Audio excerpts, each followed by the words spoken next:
and admit all. Good luck, everybody. Yeah.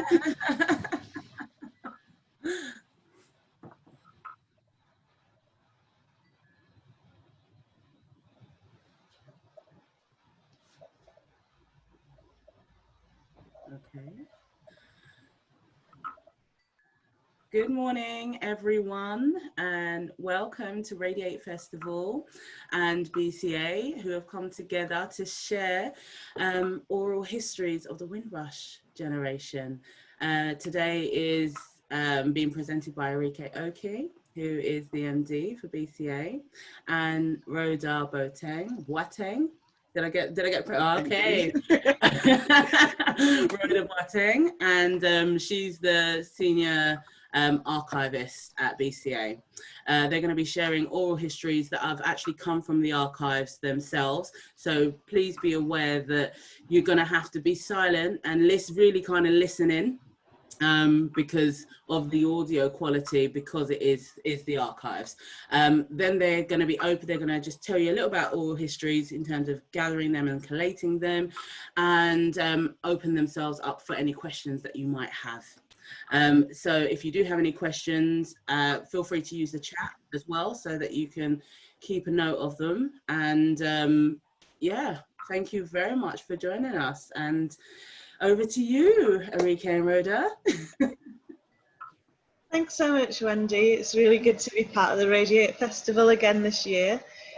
And hopefully next year we get to do it outside, gathered together. So I'm the Managing Director of Black Cultural Archives. We're the home of Black British history, the only national Black-led heritage institution that really looks at our community's history for the past 2,000 years of Black presence in this country. We do all sorts of things. Our address is 1 Windrush Square, so the really powerful address for today. Happy Windrush Day, everybody.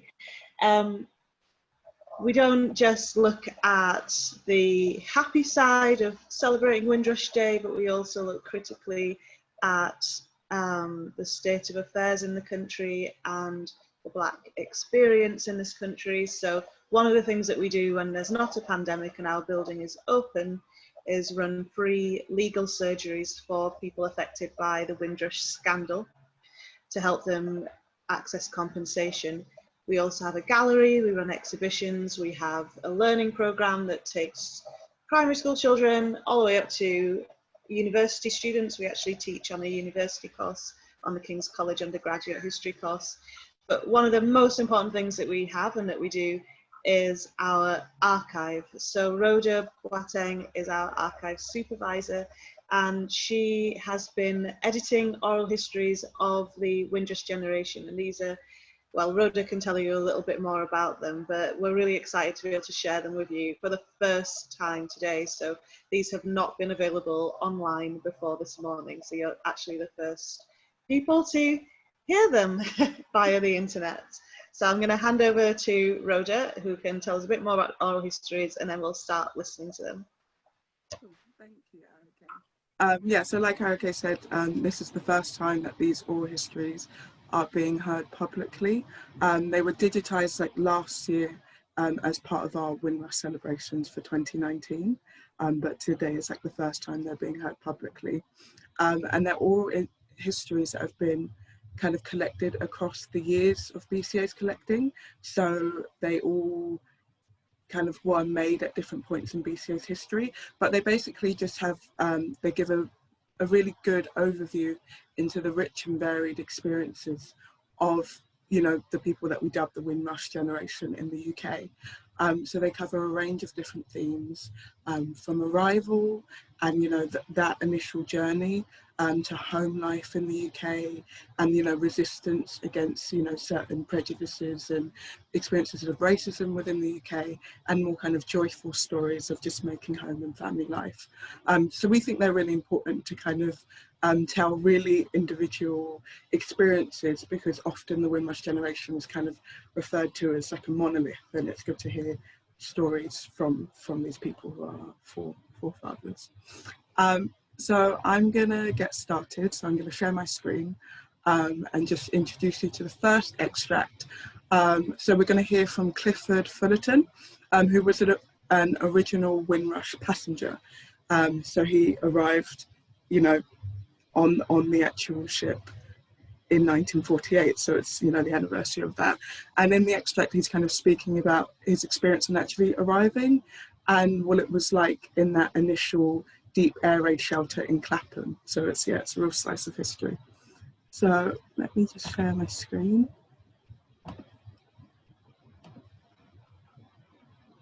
And I'm going to mute myself. To fight, they thought if they come to England, they get.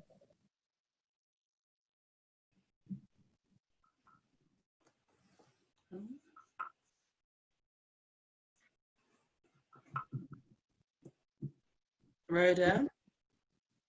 First of all, I had to find somewhere to live. Yes, tell me about, you told me about how you arrived and had to stay in the shelters. We arrived in June, and we who hadn't anywhere to go, they were put up in the a deep shelter place in Clapham. Those were old air raid shelters from the war, were they? Yes, most of the fellows who came with us were fellows who had been here during the war. Yes. And they had made friends with girls and things like that, you know. Yeah. So when they came back, they thought they would be able to go to these places. Yes. But when they went there, they were told, you know, some of the girls look at them as if, what you say? You know? Yes. You see, the girl's probably boyfriend or husband was away during that time, or different parts, you know. So when these fellows felt that they would be able to go back to the same life. So when they went back, they had a shock. Yes. You see, when we were traveling on the ship, those fellows were the ones that said, "Oh, I know where I'm going. I have a nice home to go to. I wouldn't come to England if I didn't know where I'm going." So we looked at them, you know, and we said, "Boy, I wish we were like you people." So when we went to the deep shelter, and we were making ourselves quite cozy, these fellows had taken off to go to their respective homes, but they had, you know. Yes. So when we were having our suppers and things in the deep shelter, we imagine what we saw. The same fellows who had these beautiful homes to go to, coming down with sad face. Oh dear. And we had a big, great... Who ran the shelters? Do you remember? Huh? Who ran the shelters? Oh, well, there's the London Borough of Lambeth, one of those places. Yes, I see. And did they provide the food? Yes, they gave us the food. Yes. Those of us who had money, we paid 2 and 6 a meal for one meal. Yes. But, if you hadn't any money, you were given it free. Yes. How many of you were there in the shelters? About 250. Oh, goodness. You know, you had your little bungle or grip Yes. just beside you, Yes. and there's a little cot and a blanket. Yes. And imagine when you have to come up, you know, it's that there was a lift to take you up from the deep shelter Yes. to the top. And when you go up in that lift now and have to go out probably for 2 hours or 3 hours, anything could happen to your little group there. Yes. Could be stolen, could be ransacked, anything like that. So how did you manage? Well, you have to take a chance. Yes. If you come back and found your grip, you're quite lucky. How long were you there? For 4 weeks. Right.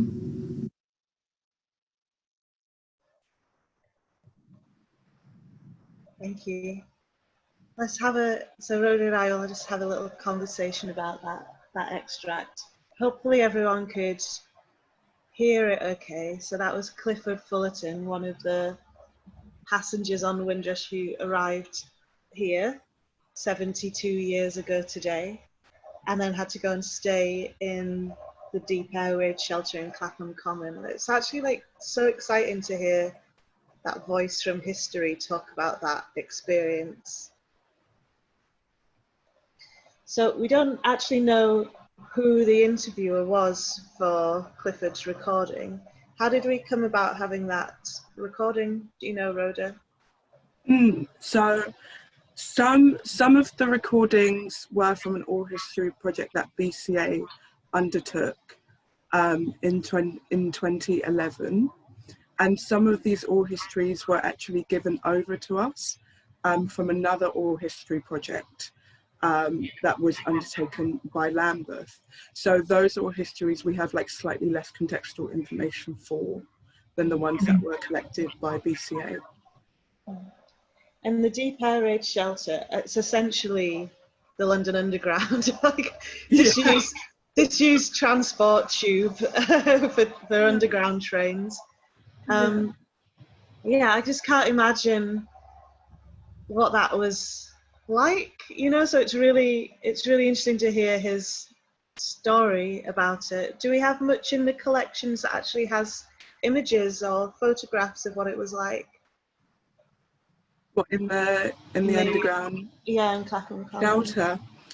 We don't have any images of the shelter itself, but we do have like reference to this underground shelter in other oral histories of like other original Windrush passengers. So it's something that comes up a lot because obviously as like a arrival experience, it's quite specific and you know, in lots of ways like a big shock, I think, if that's the first place that, you know, you have to settle into. Exactly. It didn't take that long for people to leave it, right? Because it wasn't a very nice, comfortable, luxurious place to live. It sounds like within a few weeks, people had started to be able to find jobs and move out of the shelter. It does feel kind of strange that this call out for people to come from around what was then the British Empire, and then there was no accommodation for them when they got here apart from this air raid shelter. But shall we listen to the next extract? Yeah. Well, can you introduce it? Yeah. So the next extract is from a man called Mr. Simmons, and we don't have, again, like so much contextual information about the interviewer because this was another oral history that was given over to us from this Lambeth project.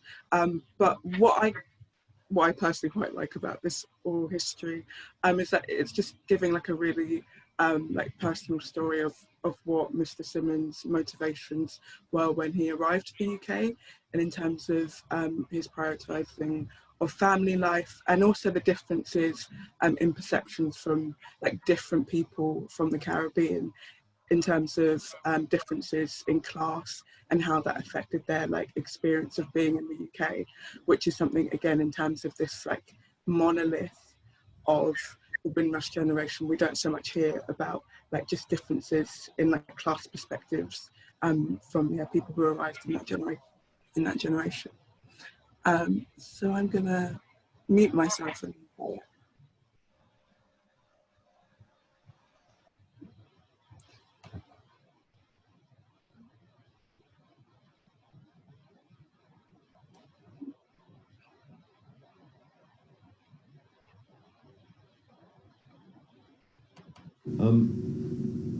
So coping with mortgage and all the items that go with family life, I had no room in my life for too much of the socializing. I was never perhaps everybody has a little fault. Mine is that I'm too introvert. I was never an outgoing, good mixing person. I didn't care much about friends or getting away. I don't like noise. I don't like groups. you know, parties, dancing, all those things. It didn't interest me. I had a job, you know. To me, my family was like a job. And I had to get there and get it done. As long as they had something to eat. It's hard to explain what it feels like coming from a tropical background and to take on riding a bicycle in freezing temperature and to tell yourself, well, I've got to do it. You don't really want it if you had a choice, you know, but those were the hard years. But I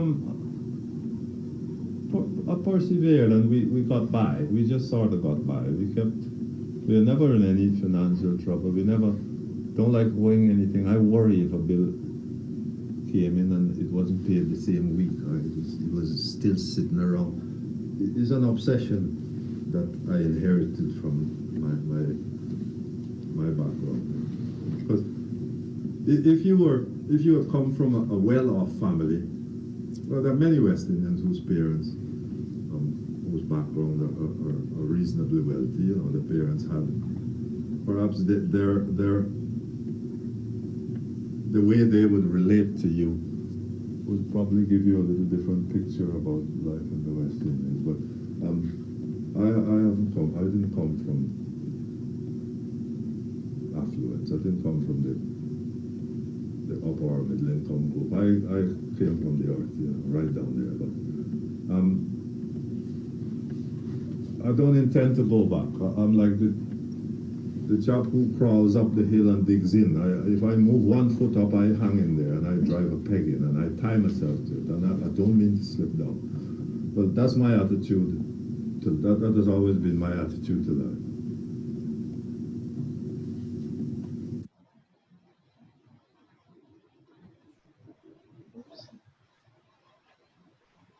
Thank you. So I think that's a really interesting one, isn't it? Just to kind of show, like you were saying, that it's not that the Caribbean community, the Black community, are not just like one sort of experience or one sort of person, but the people coming as part of the Windrush generation set of migration had very different backgrounds, had very different motivations for coming. In the first clip, actually, Mr. Fullerton, he was talking about people who were saying to him on the ship, "Oh, I wouldn't come on this if I didn't have anywhere to go to. You must be." So I think that's really important to just really kind of reflect on the actual diversity of experience and background of people. Why did you select that clip? On a like a personal note, I just really like the tone of his voice, and I thought it was really great on a very personal note. But yeah, I also just was looking for like really kind of like intimate stories within these kind of like wider themes of kind of like migration and resistance.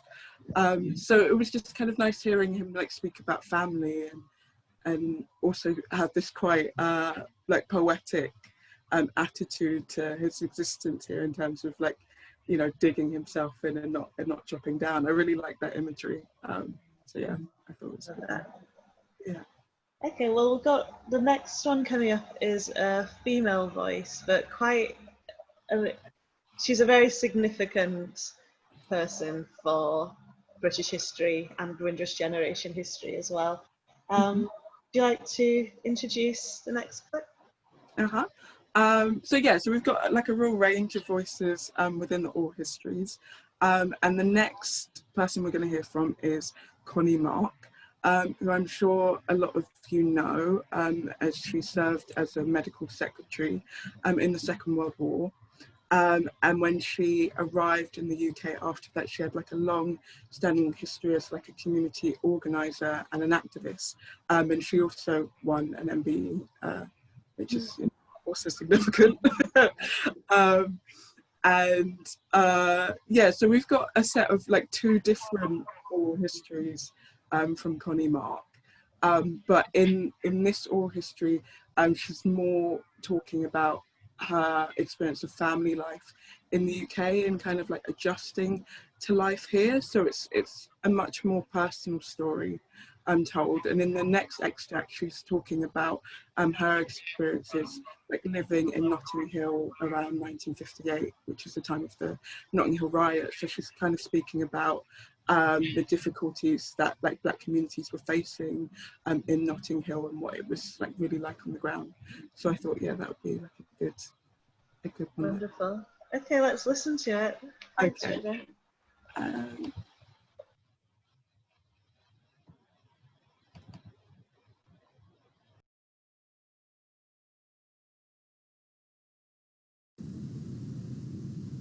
So that's just after the Notting Hill riots as well, 1958. Oh yes, but I lived in Sherland Road during the Notting Hill riots, and I've experience of that one. My husband was so scared. As soon as he came in from work, in the bed, nobody would get him out.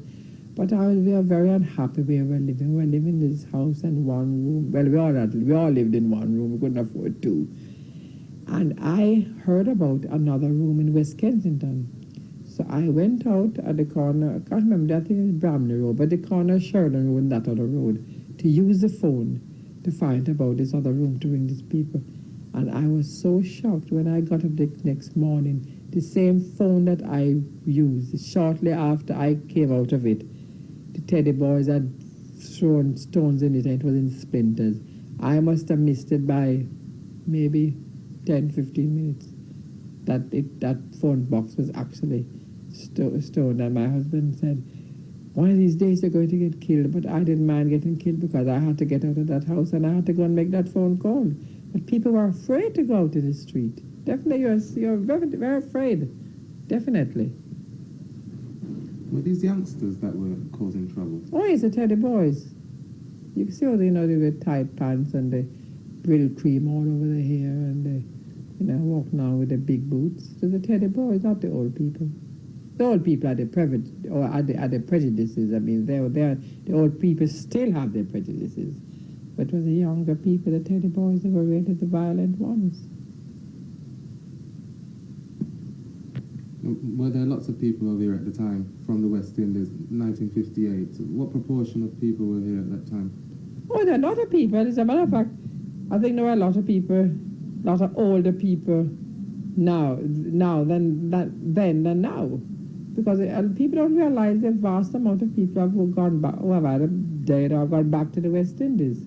They didn't have much young people in those days, because most people that came here, even if you had a child born then, they'd be only 6, wasn't up to 60, they'd be only 6, wasn't they?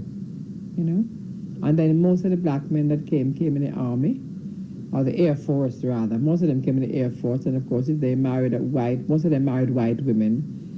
So some of their children, I suppose, could pass for white, so they wouldn't be in the danger zone as their black compatriots. They could pass, so they didn't have it that hard, especially if it's winter and you cover up your face and just see a fair face looking at you. You see? Yeah. Especially after that period during the riots, which was in the summer. You talk of winter. It wasn't winter then, during the riots, was it? I don't know. It's such a long time ago. I'm not going to say whether it's winter or summer. I just know there was a riot on, and I just know that people were scared of walking the streets. I really, to be honest with you, you tell me it was summer, but if it was summer, it's summer. Yeah, I think it was. Anyway. Yeah. But to us, it doesn't matter whether it's spring, summer, autumn, or winter. There's riots on. Our life was in danger. They were getting at us, and we had to be very careful. We didn't think of the weather, what time of year it was. That doesn't, put it this way, that doesn't stick out in the average person's mind. Yeah, I see. Right?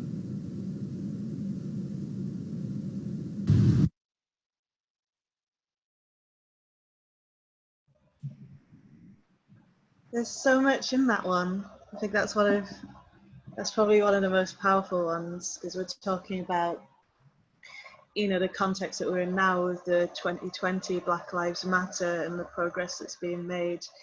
And then you hear this recording of Connie Mark talking about the riots in Notting Hill with the Teddy Boys, which is a whole other moment in British cultural history. These white youths dressing up in Edwardian clothes and going out and attacking black youths. I mean, it sounds like something out of a ridiculous film, doesn't it? And then, you know, she talks a bit about a certain kind of colorism as well, and the tactics that mixed race children or mixed race young men would be using to try and get out of the clashes. Mm-hmm. It's really interesting. What kind of resonates most with you, Roger, from that? Yeah, I mean, I think in terms of when she's talking about like people who could pass, and that kind of really complicated relationship with blackness, I think it's quite interesting that she brings that up again in terms of thinking about what it might have been like in 1958 to be a black person in the UK in the midst of, you know, like racialized riots from people like the Teddy Boys, and how you could protect yourself and who couldn't protect themselves in terms of whether you were more like visually a threat. I think that's really interesting. And also towards the end when the interviewer is asking her about what season this was happening in, and she's quite firmly like, that's not the point, you know? And it's just really like, yeah, this was something that she had to live through. And maybe that tension between like being an interviewer of oral histories and actually being the person who has to recount, you know, these like quite painful memories at times. And yeah, thinking about that relationship, I find quite interesting. I think, yeah, I completely agree with you on the interview and the tone, and like her trying to kind of get across, I'm telling you this for a reason. Like, please listen and try and understand what it is that I'm telling you, because she, having lived through so much and seen so much in life, and she was a campaigner, she was an activist herself, she really kind of led the way in letting the ladder down, if you know what I mean, for people to come up it. So it wasn't that she kind of went through life, took her MBE and you know, sat on her laurels. She actively was supporting other people to come up. So when she speaks in this oral history, it's such a rich oral history, and so I can understand her being a bit like, really trying to give you so much information. Like, yeah, right. Okay, I think we've got a couple more recordings, and the next one is really different, actually, a really different perspective, I think, from Connie Mark's perspective. Would you like to introduce this one? Mm-hmm. Thank you. So next we're going to hear from Kathleen Wasama, who some of you may also be aware of. She was another really firm activist, and she was part of the Stepney Seamen's Association, so working particularly in that area to improve the lives of like veterans after the Second World War who fought in colonial armies, so from Africa and the Caribbean specifically. So her story is very interesting generally because she was brought over to the UK from Ethiopia as a child by missionaries, which is, you know, in terms of different experiences from that generation, like, you know, really quite interesting and really brutal for her also, and growing up in Yorkshire. So again, we think of when we think of like mass black migration in the UK, we always think of it happening in cities, but she grew up in Yorkshire and then kind of like fled when she was like 14. But which, yeah. I mean, I'm from Yorkshire. That's why I'm just so that you all know why I'm responding to that. Yeah. But actually in this extract, we're hearing about when she's in London, actually, and she's with her husband, and they've set up a seamen's boarding house. So they're kind of taking in a range of people. So it's like soldiers who have fought in the Second World War, who have had like various experiences in that war, and then also like stowaways coming from different parts of Africa. So she's just kind of telling us about what life was like there and what the experiences were like for this whole range of people. So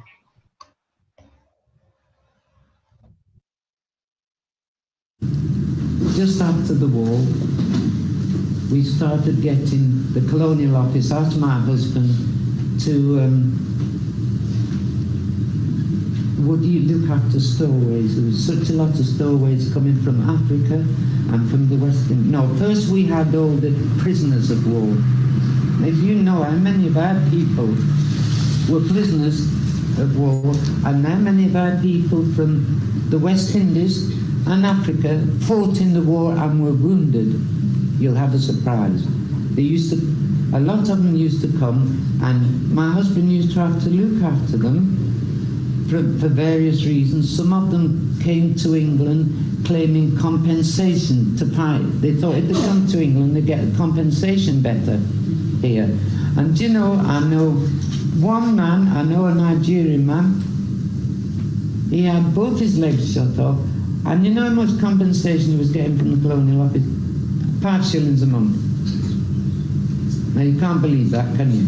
5 shillings a month because he lost both his legs fighting in the war that he didn't understand. A lot of our men fought, they didn't know, they'd got no enmity against Germany. They didn't know what they were fighting. And a lot of the people thought, I used to say to them, well, why the devil did you go and fight these people? It's not your... They said, well, mistress. The West Indies always called me mistress, I don't know why. They always said, well, mistress, when your tummy's empty, they didn't say, they said, when your belly's empty, mistress, they said, you go and do anything, see? And that's why they went to fight. And they came from Grenada, and they came from St. Lucia, and they came from St. Vincent, and they came from Georgetown, all over they came. That was the first. And then they were in the Korean War. Well, I didn't know until we had these men from the Korean War wounded. From the Korean War, and I said, I never knew any black man fought in the Korean War. They said, yes, they were volunteers. They fought in the Korean War. Well, that was 1940, something like that just after. And then 1950, another catastrophe. They started stowing away. They stowed away, first they stowed away from Africa. Every place in Africa they stowed away from. And when they stowed away, they went a fortnight in prison, automatically. They went a fortnight in prison. They don't know whether they broke the law coming into the country. Then from prison, they were brought to my husband and I to look after them. Until the ship they came on returned back to England to take them back home again. If they'd got British papers, they were allowed to stay in the country. Now just imagine, you come from a strange country. Your culture is all entirely different. You're a family at home. You've got somebody, even if you're hungry, you've got somebody to care for you. And you're dumped in this country, and you don't know the culture. You've got your British papers.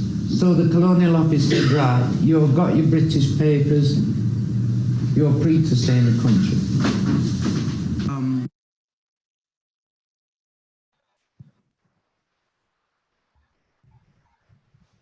Yeah, very different to the others.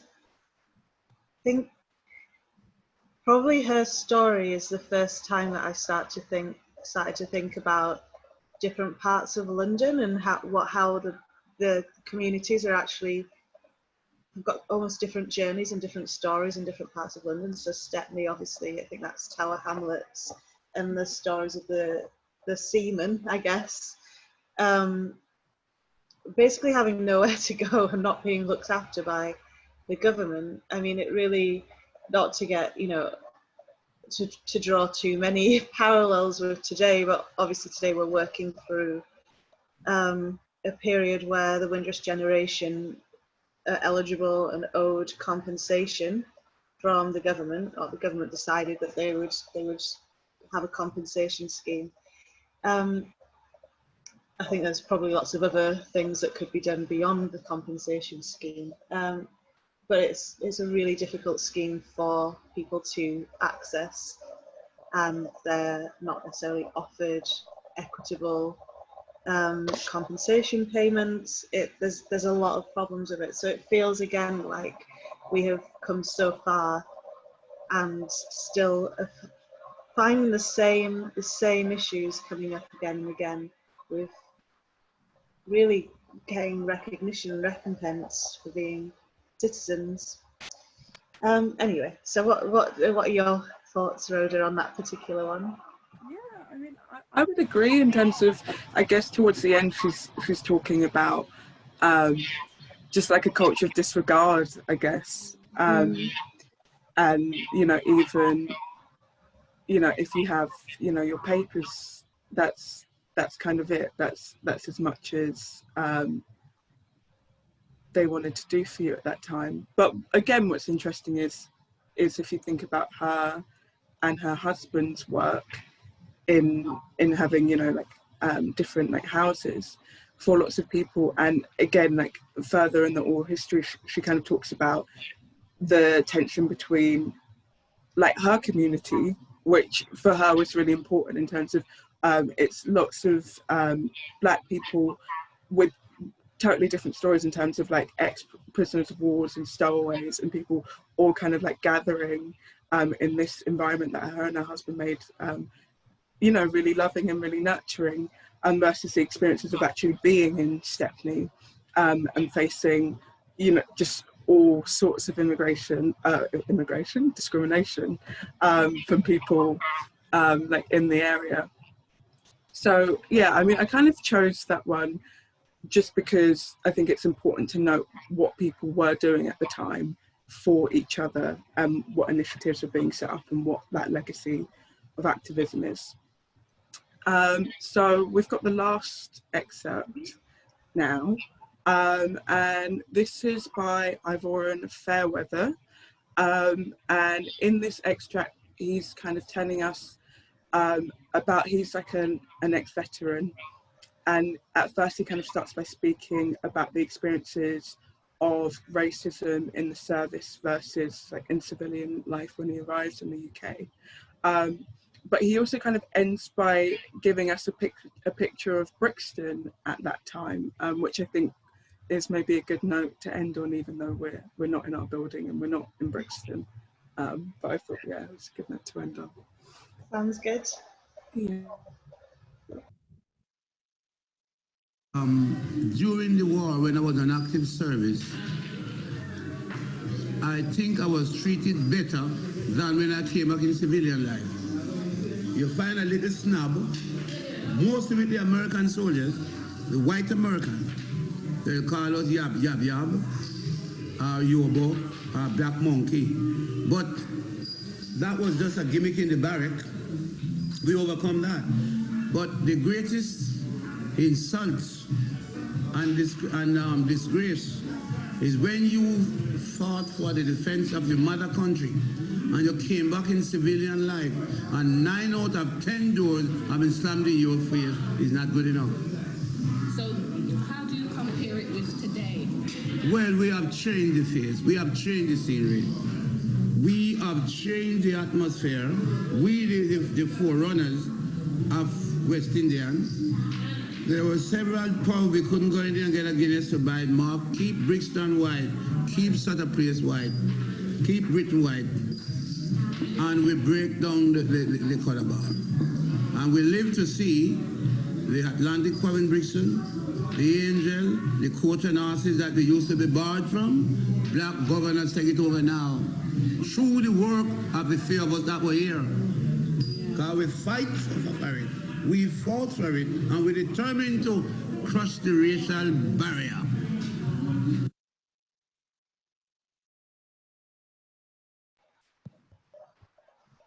I love that. Thank you for making that selection, because yeah, it really ends on that, like, we fought for it and we crushed the racial barrier. Again, still fighting today, and Brixton going through quite a few changes again since Mr. Fairweather's time. But I think it's just really powerful to hear the pride in his voice as well, and the energy. Definitely. I think we can, you know, draw a lot from that. We only have about 5 minutes left.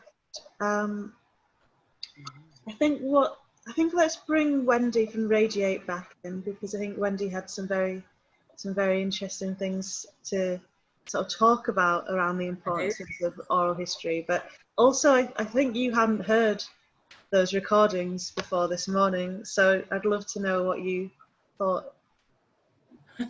I just want to say I think it was wonderful. Thank you so much, Rhoda, for the selection that you made.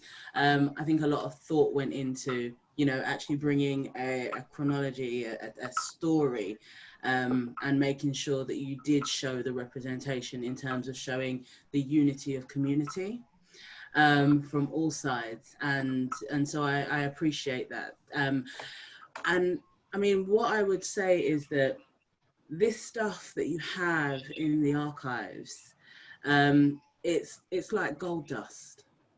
And, you know, for me, I want to see more collections like this coming through, because they do inform our perspective of history, our understanding of identity, and it does help us to form the shape of who we are. Because if we've got these stories, you know, from all about, we can put the picture together. Because as a Black community, you know, there is a lot of fragmentation within our identity, and we need these kinds of recordings to be accessible to us, so that we can just dip in and out, and so that we can create the plays and the stories that we want. Do you know what I mean? So we can create the pieces of artwork, you know, to really show us.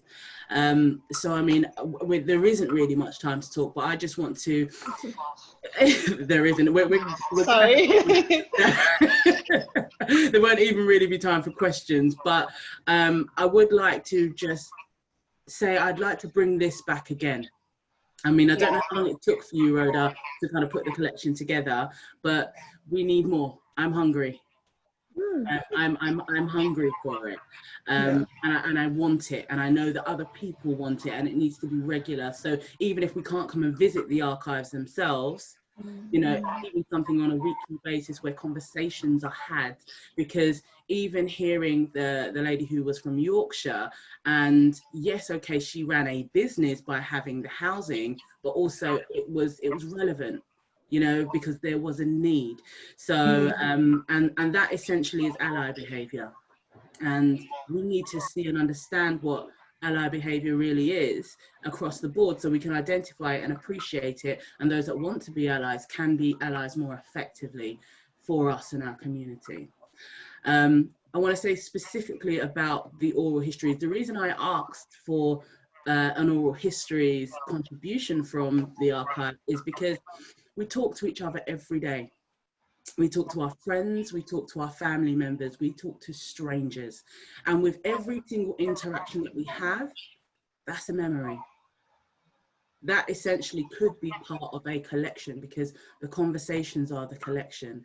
And I just want us to be mindful of that when we are speaking to our fathers and our mothers and our uncles and our aunts. And you know what? Hit record. Because, you know, you recording 30 seconds, 60 seconds, you know, 2 minutes of what someone is saying, because I mean, most of those recordings were less than 4 minutes, and there was so much context within them. Just sitting down for a couple of minutes and just hitting record is something that we can then put together and give to you as the archive and say, you know what, add that to the history. Do you see what I mean? We need to do this again. I'm not done. I'm not done. It was an experiment. Now we know how to do it. We've not done this before. I'm not gonna lie, I feel cheated. I don't want my money back because it was none. But you know, I want more from you and from me. And I want to just say thank you to the British Cultural Archives for fighting to keep what we have. And for being open and accessible for us to reach you. Yeah, we are going to have this recording eventually put on our Facebook and on our Instagram. We are on all social channels at Radiate Festival. I'm going to link back in with Rhoda and Arike after Windrush Day, and we're going to get something sorted. Okay. So thank you everyone for being a part of this experience, and I hope thank you so much for your platform, Wendy. Thank you so much for what you do for the community. Absolutely. It's amazing. We really appreciate you. We couldn't have put this together ourselves. You could, but you know what, I'm glad that I was able to, you know, be a host for it. So thank you so much. Thank you. And thank you to everyone that participated.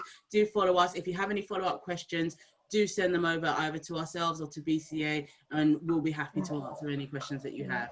All right, radiatefestival.com. Thank you. Thanks, everybody. Thanks so much. Love it. Love to see the comments coming through. Bye-bye.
Okay, it's just us now. I just thought I'd leave it open because people were leaving messages. So that's absolutely fine. Well done. Yay.